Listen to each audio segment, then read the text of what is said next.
حیض اس خون کو کہتے ہیں جو خواتین کو ہر ماہ مقررہ اوقات میں کسی سبب کے بغیر از خود آتا ہے، یعنی ایک فطری طریقہ ہے۔ نفاس وہ خون ہے جو عورت کے رحم سے بچے کی ولادت کے وقت اور اس کے بعد کم و بیش 40 روز تک خارج ہوتا ہے۔ یاد رہے کہ شریعت میں حیض اور نفاس کے احکام ایک جیسے ہیں۔ حیض کے دنوں کی تعداد مقرر نہیں، کسی ماہ کم کسی ماہ زیادہ دن ہو سکتے ہیں، اسی طرح مختلف لوگوں کی عادت مختلف ہو سکتی ہے۔ حضرت عائشہ رضی اللہ تعالی عنہا سے روایت ہے کہ نبی اکرم صلی اللہ علیہ وسلم نے فرمایا، جب حیض آئے تو نماز چھوڑ دو، اور جب ختم ہو جائے تو غسل کر لو اور نماز پڑھو۔ اسے نسائی نے روایت کیا ہے۔ حالت حیض میں عورت کا جسم اور کپڑے دونوں پاک ہوتے ہیں، یعنی جسم، اس میں کوئی بظاہر ناپاکی نہیں ہوتی۔ مثلا ہاتھ پاک ہے، اگر عورت آٹا گوندنا چاہے تو آٹا ہاتھوں سے ناپاک نہیں ہو جائے گا۔ اگر پانی پیے تو اس کا بچا ہوا پانی ناپاک نہیں ہوگا۔ اگر کسی چیز کو چھو لے تو وہ چیز ناپاک نہیں ہوگی۔ جس بستر پہ سوتی ہے اس بستر کو دھونے کی ضرورت نہیں۔ جو کپڑے پہنتی ہے ان کپڑوں کو دھونے کی ضرورت نہیں، الا یہ کہ کوئی ظاہری نجاست ساتھ لگ جائے۔ حیض کی حالت میں عورت کا بوسہ لینا جائز ہے۔ حضرت میمونہ رضی اللہ تعالی عنہا فرماتی ہیں کہ رسول اللہ صلی اللہ علیہ وسلم اپنی ازواج مطہرات سے بوس و کنار فرما لیا کرتے تھے، حالانکہ وہ حالت حیض میں ہوتی۔ اسے مسلم نے روایت کیا ہے۔ حائضہ سے صحبت کرنا منع ہے، یعنی انٹر کورس منع ہے۔ غسل سے پہلے حائضہ سے صحبت کرنا منع ہے، خواہ ایام حیض کی مدت کم ہو یا زیادہ۔ دوران حیض صحبت کرنے کا کفارہ 1 دینار 4 گرام سونا ہے، جبکہ حیض ختم ہونے لیکن غسل سے قبل صحبت کرنے کا کفارہ نصف دینار 2 گرام سونا صدقہ کرنا ہے۔ حضرت ابو ہریرہ رضی اللہ تعالی عنہ کہتے ہیں کہ رسول اللہ صلی اللہ علیہ وسلم نے فرمایا، جو شخص حائضہ سے صحبت کرے یا عورت سے دبر کے راستے سے صحبت کرے، عمل قوم لوط کی طرح، یا نجومی کے پاس قسمت کا حال معلوم کرنے آئے، تو اس نے گویا محمد صلی اللہ علیہ وسلم پر نازل شدہ تعلیمات کا انکار کیا۔ اسے ترمذی نے روایت کیا ہے۔ حضرت عبداللہ بن عباس رضی اللہ تعالی عنہ سے روایت ہے کہ رسول اللہ صلی اللہ علیہ وسلم نے غسل حیض سے قبل اپنی بیوی سے صحبت کرنے والے آدمی کے بارے میں فرمایا کہ وہ 1 دینار 4 گرام سونا یا نصف دینار 2 گرام صدقہ کرے۔ اسے ابو داؤد نے روایت کیا ہے۔ اس سے دراصل عورت کے حقوق کو پروٹیکٹ کیا گیا ہے، کیونکہ عورت اس حالت میں بیماری کے زیادہ قریب ہوتی ہے صحت کی نسبت، اور کئی قسم کی میڈیکل کمپلیکیشنز کا بھی احتمال ہو سکتا ہے دونوں کے لیے، اس لیے منع کیا گیا۔ اور صدقہ اس لیے رکھا جاتا ہے تاکہ انسان اس ڈر سے کہ پیسے جائیں گے، کیونکہ پیسے کا جانا زیادہ تکلیف دہ ہوتا ہے بعض اوقات، یا پینلٹی یا جرمانہ یا فائن کہہ لیں، تو اس لیے یہ ایک طرح سے روکنے کا سبب بنایا گیا۔ حائضہ طواف کے علاوہ باقی سارے مناسک حج ادا کر سکتی ہے۔ باقی مناسک حج کیا ہیں؟ مثلا احرام پہننا، اسی طرح عرفات جانا، مینا جانا، کنکریاں مارنا، یہ تمام چیزیں درست ہیں، لیکن طواف نہیں ہو سکتا۔ شروع میں صحیح ہو سکتی تھی، لیکن چونکہ اب وہ مسجد کا حصہ ہو گئی ہے اس لیے صحیح کرنا بھی درست نہیں۔ حائضہ نماز پڑھ سکتی ہے نہ روزہ رکھ سکتی، یعنی نہ نماز پڑھ سکتی ہے نہ روزہ رکھ سکتی۔ تو اب کتنی چیزیں منع ہو گئی؟ طواف، نماز، روزہ۔ حیض شروع ہوتے ہی روزہ ختم ہو جاتا ہے، خواہ سورج غروب ہونے سے 1 لمحہ ہی پہلے کیوں نہ آئے۔ حیض کی وجہ سے روزہ ختم ہونے کے بعد کھانا پینا جائز ہے، البتہ روزہ کی قضا ضروری ہے۔ حائضہ کے لیے روزہ کی قضا ہے، نماز کی نہیں۔ ہمارے یہاں عام طور پر یہ خیال پایا جاتا ہے نا کہ اگر پیریڈز آ بھی جائیں تو روزہ نہیں توڑنا چاہیے اور کچھ کھانا پینا نہیں چاہیے، اس دن کا ہو جاتا ہے۔ یہ خیال غلط ہے۔ دوسرا یہ کہ یہ کہا جاتا ہے کہ چلیں اگر نہیں کھائے پیئیں گے تو روزے کا ثواب مل جائے گا، ایسی بھی کوئی بات کہیں نہیں لکھی ہوئی۔ جب روزہ ہوا ہی نہیں تو ثواب کائے کا ملا؟ ناپاک حالت میں روزہ رکھنے کا یہ ثواب ہے یا الٹا گناہ ہے؟ یعنی ناپاکی میں کس نے روزہ رکھنے کو کہا؟ اور جب روزہ ہی نہیں تو کھانا پینا کیوں حرام کر لیا اپنے اوپر؟ یہ دین میں خود ساختہ پابندیاں ہیں۔ بہت سے لوگ بسا اوقات عورتوں کو پرووک کرتے ہیں یہ کہہ کر، دیکھو اسلام نے تمہارے ساتھ کیسی زیادتی کی، اور اسلام میں تو عورت کو کوئی حیثیت ہی نہیں دی گئی، اس کے دین میں بھی نقص بتایا گیا۔ تو نقص اور نقصان کمی کے لیے ہے، کسی عیب اور خرابی کے لیے نہیں۔ اب آپ دیکھیے کہ نماز میں تو کمی ہوتی ہے، لیکن اس وقت میں جو ایک تکلیف کی یا اذیت کی کیفیت ہوتی ہے اس کا صلہ بھی ملتا ہے، کیونکہ اللہ تعالیٰ نے لکھ دیا ہے نا یہ.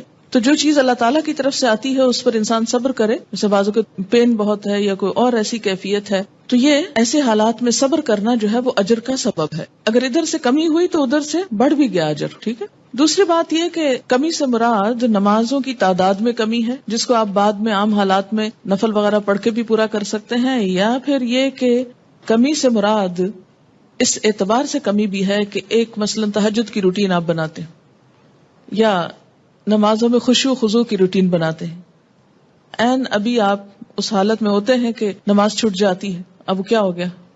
نہ صرف یہ کہ وہ چند دن نمازوں کی کمی ہوئی، بلکہ دوبارہ ایک اچھی حالت میں آنے کے لیے، دوبارہ سے نئی عادت بنانے کے لیے پھر ایک مشکل پڑ جاتی. تو بعض اوقات لوگ نماز ہی چھوڑ دیتے ہیں، بمشکل عادت پڑنے لگتی ہے کہ چھٹی ہو جاتی ہے اور چھٹی ہوتے ہی پھر چھٹی کر لی جاتی ہے ساتھ. تو یہ ایک انسانی نفسیات بھی ہے. اس سے پھر دین میں پیچھے رہنے کا اندیشہ ہوتا ہے. یہ بتا کے الارم کیا گیا ہے، نہ کہ کوئی عیب بتانا مقصود ہے. کہ اگر آپ کو یہ بتایا جائے کہ آپ کے بزنس میں یا فلاں چیز میں کمی ہو جاتی ہے اس چیز سے، تو آپ کیا سوچتے ہیں؟ بزنس چھوڑ دوں، کام ہی چھوڑ دوں؟ نہیں، آپ سوچتے ہیں اچھا اس کمی کو پھر اور کہاں سے پورا کروں. کسی بھی چیز میں جب کسی بھی چیز کی کمی کا سبب بنتا ہے اور اس کو بتایا جاتا ہے یہ کمی ہونے لگی ہے.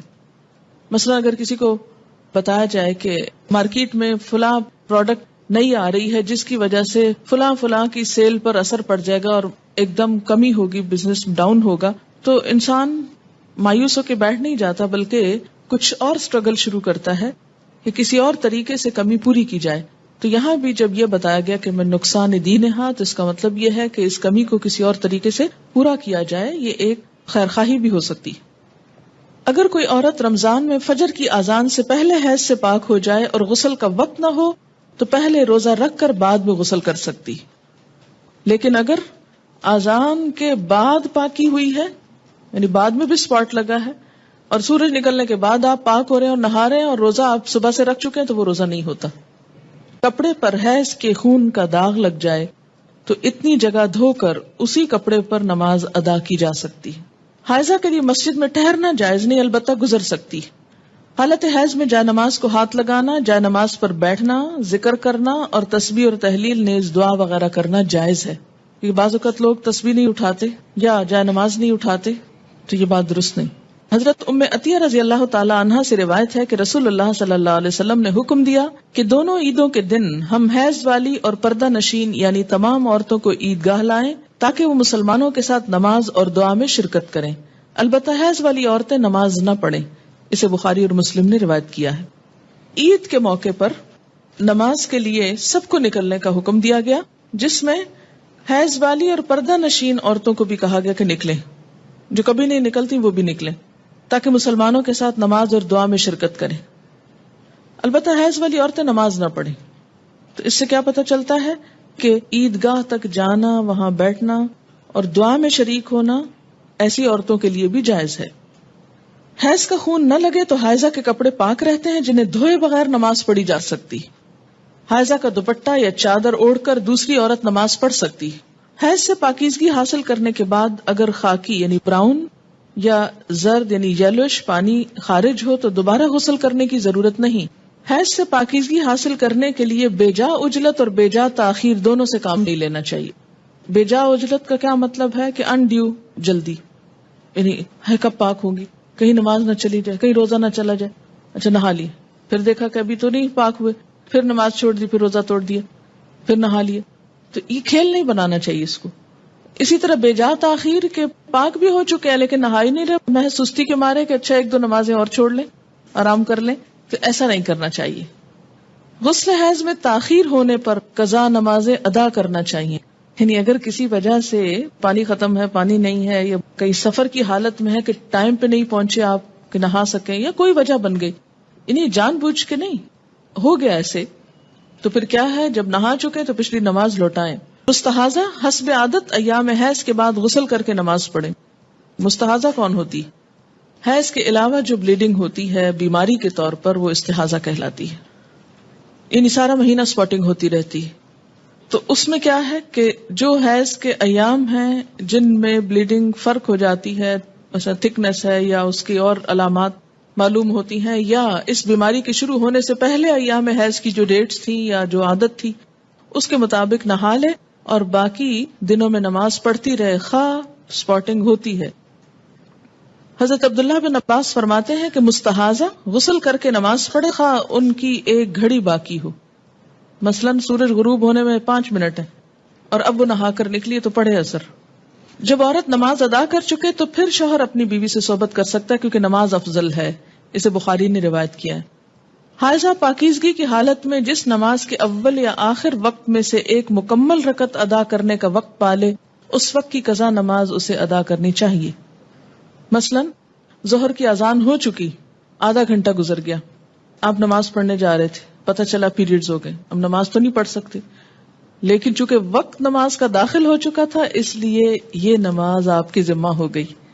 اب جب آپ پاک ہوں گے تو یہ نماز دہرائیں گی۔